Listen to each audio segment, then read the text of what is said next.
Welcome to Stories by Rushik podcast. Think about the last time you were trapped in a room, maybe a work meeting or like a really tense family dinner. Oh, I can already feel my blood pressure going up just thinking about it. Right. You are sitting there with someone who is just wildly, fundamentally incorrect about whatever topic is on the table, yet they are phenomenally confident in their position. Yeah, that bulletproof, terrifying confidence. Exactly. And you were just standing there kind of marveling at the sheer gravitational pull of their delusion. And you start wondering, wait, am I the crazy one here? It's gaslighting by sheer obliviousness. It really is. And today, we're exploring a piece of writing that tackles that exact, very specific feeling. It has a title that honestly belongs in a museum. Oh, the title is incredible. It's called When Brains Take Leave and No One Files a Missing Report. I mean, that sets the stage instantly, doesn't it? It really does. You know immediately that you are in for this very ruthless but honestly hilarious examination of the human ego. Totally. And I mean, we are starting right out of the gate with this jarring, just brilliant metaphor that opens the author's whole argument. The death metaphor. Yes, the death metaphor. Mm-hmm. He writes, let me get this right.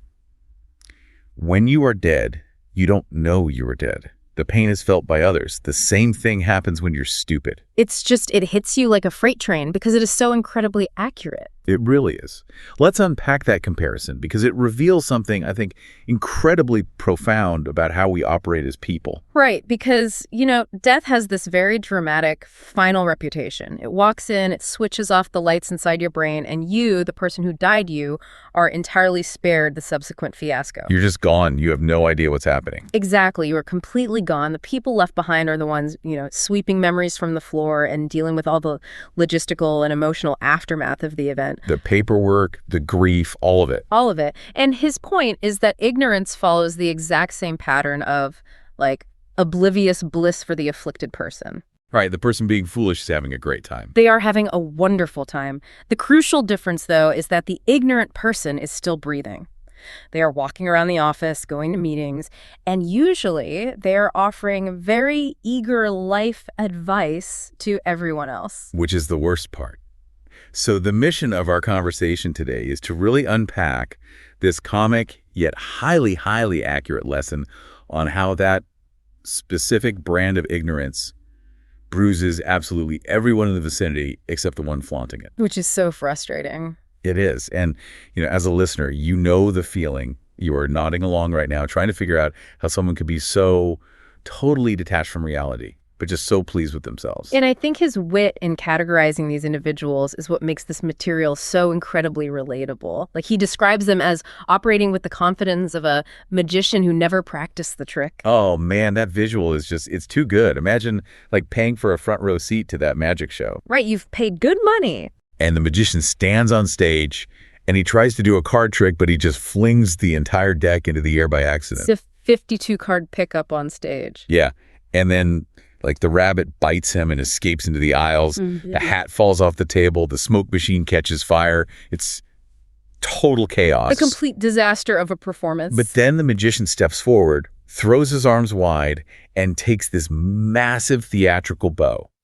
He genuinely expects a standing ovation for a trick he completely botched. Because in his head, he nailed it. Exactly. And then the author pairs that with another description, noting that these people walk around with the intellectual awareness of a window that never opens. That one really got me thinking, a window that never opens.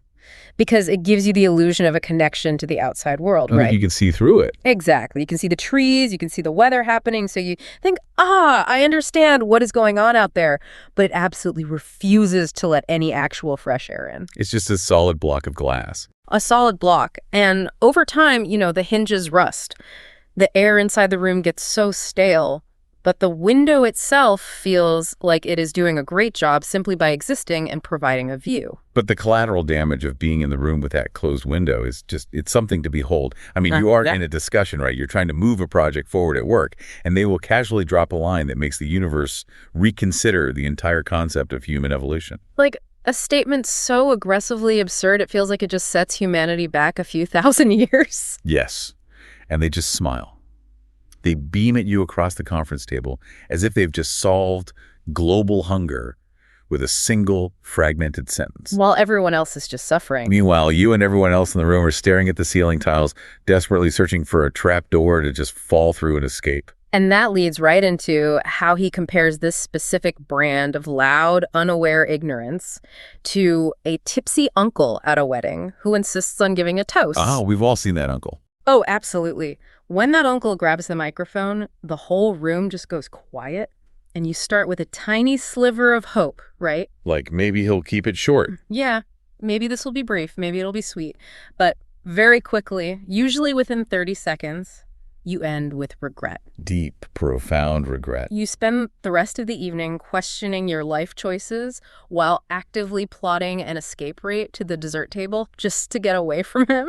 And the craziest part is the uncle thinks he just delivered a monologue for the ages. A true cinematic masterpiece. Yeah, he thinks he's in a movie.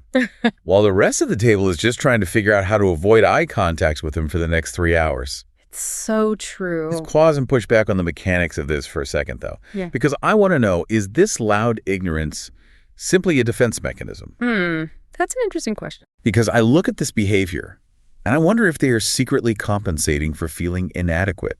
Like, building on his imagery, it is like someone proudly showing off a newly painted floor, completely unaware they have happily painted themselves into a corner. Right, they are stuck in the corner. Yeah, they're demanding you admire the high gloss of the paint, completely trapped, but maybe deep down they know they are stuck and they are just being loud to cover up the panic. You know, it's funny you mentioned the paint, because the paint fumes from that freshly painted floor might be what makes them so dizzy with confidence.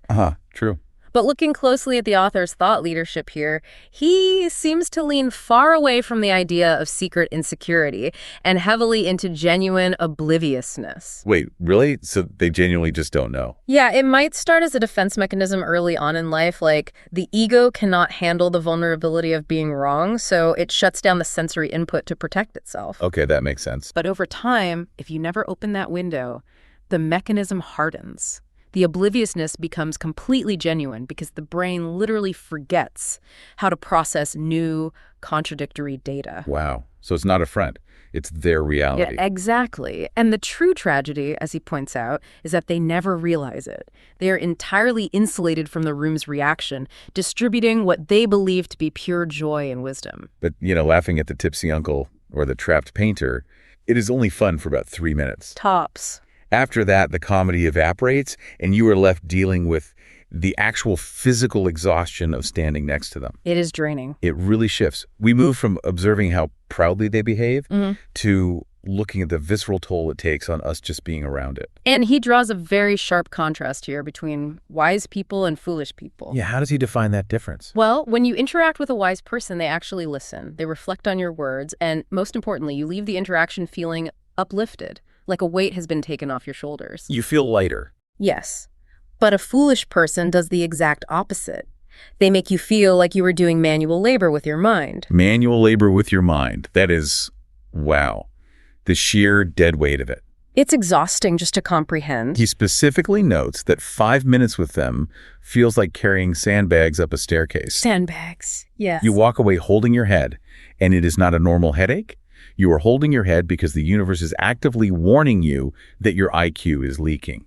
You can almost feel your cognitive abilities just seeping out of your ears while you try to process the density of the conversation. It's a physical sensation. It really is. And the reason it feels like hauling sandbags is because of the sheer stubbornness of it all.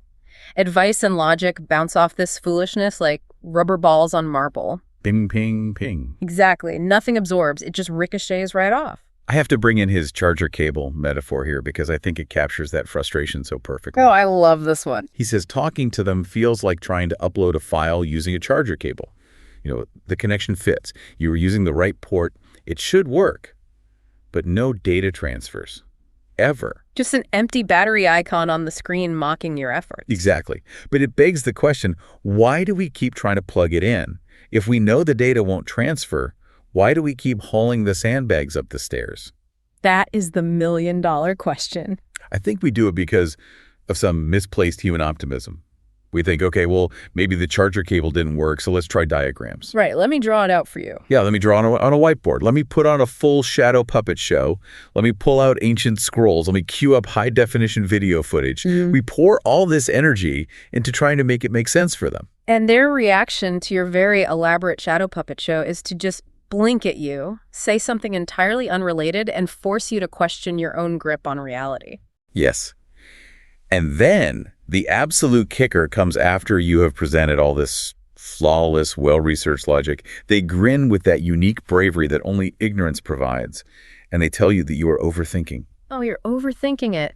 That is their ultimate trump card. It makes my eye twitch just hearing it. It allows them to instantly dismiss all your effort, all your evidence, and completely reframe their lack of understanding as some sort of grounded, simple wisdom. Like they are the enlightened one. Exactly. It is infuriating, but honestly, it is a masterclass in ego protection. They just stroll through life tossing their unresearched opinions around like confetti, leaving everyone else to collect those opinions with a broom of patience, just muttering prayers for sanity. We are all just tired janitors sweeping up the confetti of their misplaced confidence. We really are. But, just when you are feeling perfectly smug about all the other foolish people in your life, the uncles, the coworkers, the internet strangers, the author introduces this really humbling plot twist. He turns the mirror right around. He does. The comic tragedy here is that we all take turns being the fool. It is the ultimate equalizer in his writing. Nobody is immune to this. He calls it a mini epidemic, and every single one of us is patient zero at some point. That's a hard pill to swallow, but it's true. It's a process of conceptual decay. Life gets overwhelmingly busy. We get tired. Our ego gets a little too loud. We stop paying attention. Right. We skip reading. We skip thinking deeply. We skip that crucial, uncomfortable step of self-awareness. And what happens? We wander into a room and make an absolute mess with our mouths. We become the window that refuses to open. Yeah. We are the ones grabbing the confetti and tossing it around. Exactly. And the saddest part of this conceptual decay is looking at the silent victims around us. The text details this collateral damage so well. When we are the one acting the fool, a friend sits across the table and screams internally. Just holding it together by a thread. Yeah. Or a partner nods politely while silently planning a solo vacation. Uh-huh. A colleague listens to our brilliant, completely unresearched idea and permanently stops believing in teamwork. Just completely gives up on collaboration forever. Right. And we just continue on, blissfully unaware of the pure exhaustion we are causing the people we love. The image of the partner mentally browsing flights to another continent while you monologue about something you barely understand is tragically funny. It is. But it raises a really probing question for me. If the core symptom of this foolishness is a total lack of self-awareness, the inability to know you were dead, going back to the opening metaphor, how on earth do we catch ourselves in the act? That is the trick, isn't it? Yeah, if our ego shuts down the sensors, what is the tell? How do I know when I'm the one being the idiot? That is the hardest part of the equation. If you cannot see your own blind spots, how do you know you are swerving into oncoming traffic? I think the answer lies in that intense exhaustion we were just talking about, the manual labor of the mind. Tell me more about that. Well, that exhaustion we feel when dealing with others, that is exactly what we project onto our friends when our own egos refuse to simply say, I don't know. Oh, I see what you're saying. If you find yourself digging in your heels in an argument, or if you notice the room has suddenly gone awkwardly quiet while you were talking, that is the feedback loop. That sudden silence is loud. It's deafening. If you catch yourself telling someone else they are overthinking just because they asked you for a source, that is the warning sign. That is your IQ leaking, but in reverse. That is such a great point. The silence of the room is the ultimate feedback mechanism, and it is the exact thing the ego trains us to ignore. We just breeze right past it. We do. Which pivots us nicely to the author's solutions. Because if we are all prone to this decay, how do we fix ourselves? And just as importantly, how do we protect our peace when someone else is decaying right in front of us? Right. Let's start with fixing ourselves, because his definition of true intelligence is such a massive relief. It really is. It takes all the pressure off. It is not about holding a library of statistics in your head or always having the smartest, quickest comeback. No, he completely redefines real depth. It is never just about accumulating knowledge or facts. Intelligence, the way he frames it, is fundamentally about curiosity. Curiosity, yes. It is humility. It is the willingness to be wrong without feeling totally insecure about it. People with real depth never feel the need to parade their minds around the room. They don't need the spotlight. Exactly. They do not need to put on the botched magic show and demand a bow from everyone watching. His technology metaphor for this is honestly my favorite part of the whole piece. He says, true intelligence upgrades silently, like a phone that installs updates without bragging. That is brilliant. It just happens in the background. You wake up and the operating system is running better, faster, clearer. There is no exhibition. There's no loud announcement to everyone in the room that you just learned something new. Just steady clarity. Installs updates without bragging. Just perfectly captures intellectual humility in the modern age. It really does. Think about the opposite behavior. The person who reads a single headline or listens to a 5-minute summary video and immediately makes it their entire personality for the next week. We all know that guy. Right. Loudly broadcasting their new insight to anyone in earshot.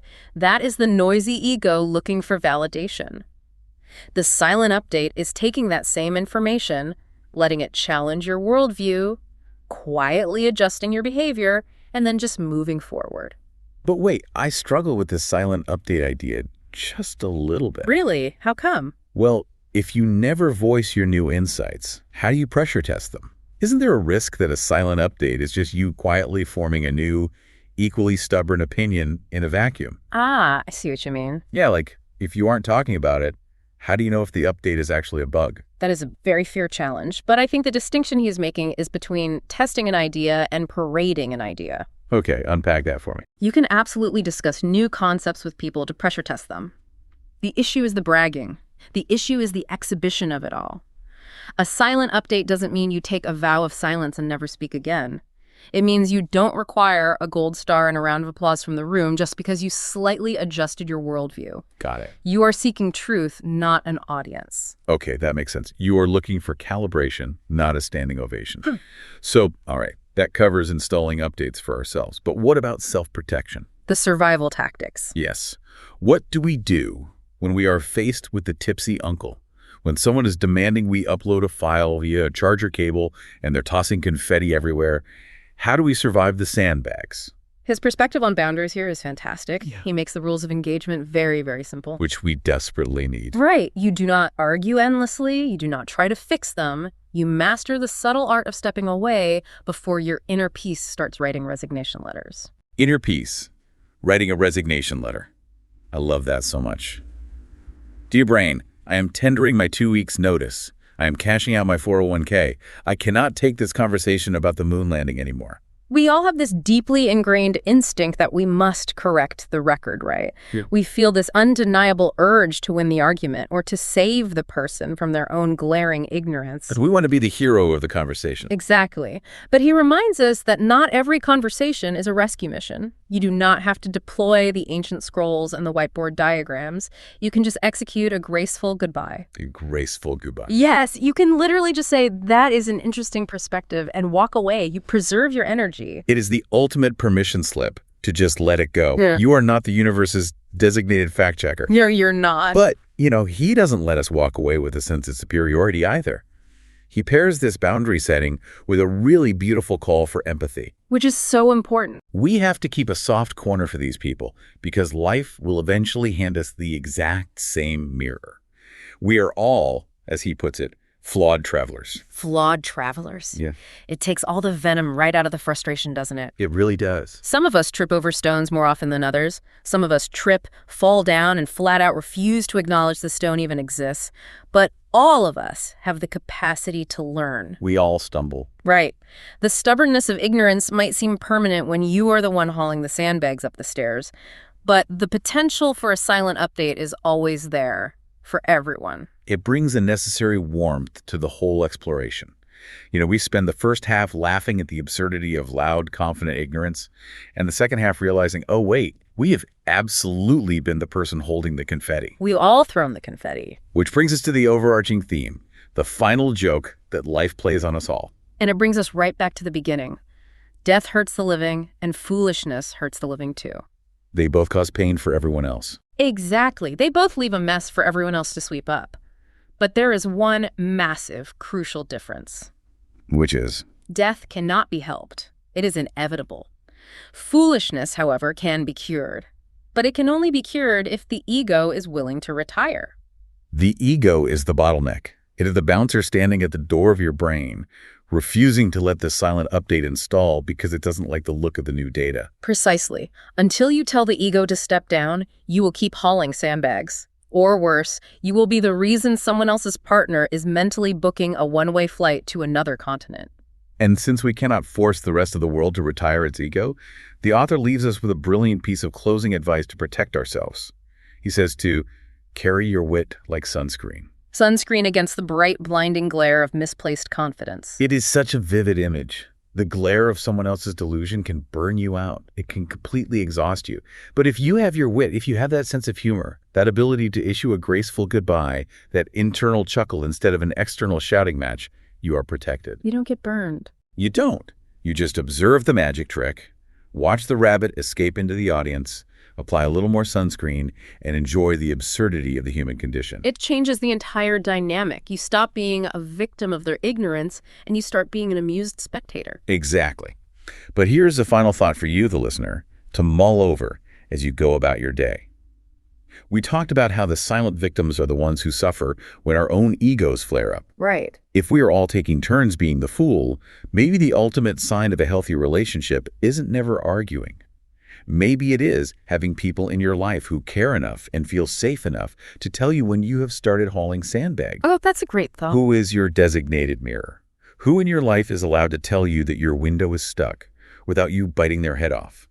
Cultivate those people because they are the ones keeping your ego in check. Thank you for listening to Stories by Ruchik podcast. For more such podcasts, follow Stories by Ruchik on Spotify, Apple Podcasts, Amazon Prime Music, and YouTube.